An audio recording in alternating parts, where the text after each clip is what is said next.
Sinimulan na namin yung brake bleeding para matest ride ko na.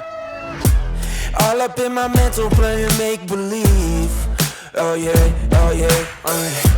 So ito yung pinakamahirap na part ng brake system, bleeding. Maraming gumagawa niyan, huwag niyong gagawin itong mga ganito. So ang gagawin ko, syringe, tapos brake fluid.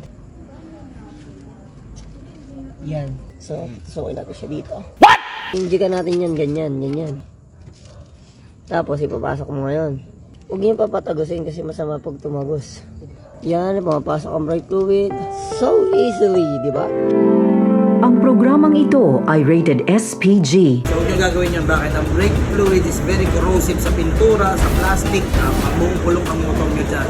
Kaya just in case na mapatakan, usan agad ng tubig. Pero para maiwasan, ganito dapat meron kayo nito. So ano nangyayari dito? Pag binilid dun sa taas, ito kasing mga brake lines natin na to, may hangin yan sa loob eh. Ang goal, dapat yung fluid sa taas, hanggang fluid dito, lahat yan, walang hangin. Bakit, Boss Arch? Pag may hangin, ano nangyayari? Pag may hangin po kasi, yung hangin eh, lumilipat, naglalaro yan dyan sa loob. Ngayon, pag tinamaan siya ng piston, hihigupin ng piston. Pag hinigop ng piston, lulubog. Ang goal kasi, yung fluid, dapat maging 100%, para pag nag-press sa taas, walang hangin, fluid lang ang gagalaw. At yung fluid na yon, papasok sa caliper, at yun yung po ipisil. Ngayon, ang ginagawa nito, kaya natin, bukas to, naka-open, hihigupin niya. Ayun o, dami ko nahigop na hangin. Okay, bibitawan ko, sarado mo.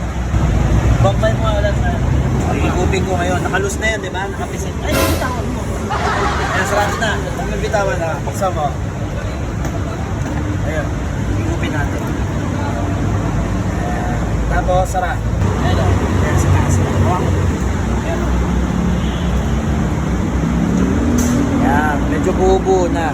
Ang goal, maalis lahat ng tubig sa brake lines para yung piston, ang binobomba niya, hindi hangin, fluid. Bossarch, mahirap ba gawin yan? Yes, kailangan nyo ng pasensya para magawa to. Mahabang proseso, trial and error. Kaya para mas maganda, meron kayo ng ganung tools.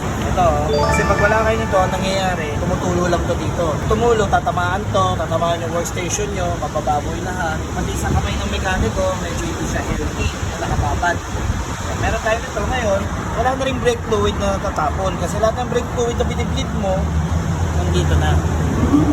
Kaya nga bleed eh. Tawag ko sa bleed, pagpapasuka, lalabas sa tiyan, lalabas yung hangin. Pero may kasamang pagkain yun. Ito yun yun.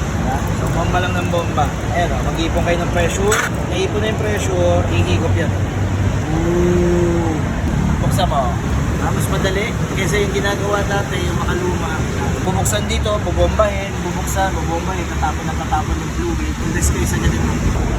Ano tawag yung boss? Wala eh. Tinuro ko na nga, gusto nyo pa, pati pangalan. Search nyo na lang.